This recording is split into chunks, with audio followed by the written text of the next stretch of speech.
దయ్యాలు భూతాలు కాదు, మనుషులంటే కూడా భయపడాలి. అదే కల్ట్ హారర్.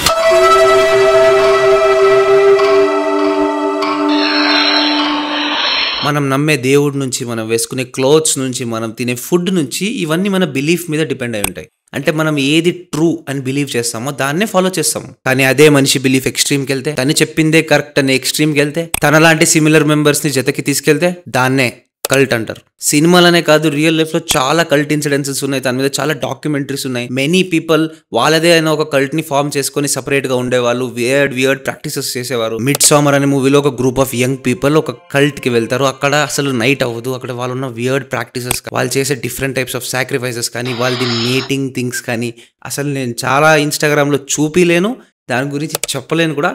మీరే చూడాలి ఆ మూవీని. బట్ వన్ థింగ్ విచ్ ఆ మూవీలో స్టాండర్డ్ అవుతుంది అంటే, ఆ మూవీలో రాత్రి వాడలేదు. హారర్ అంటే ఏంది? రాత్రి, చెట్లు, సౌండ్స్ ఇలాంటివి కదా, చీకటి కదా.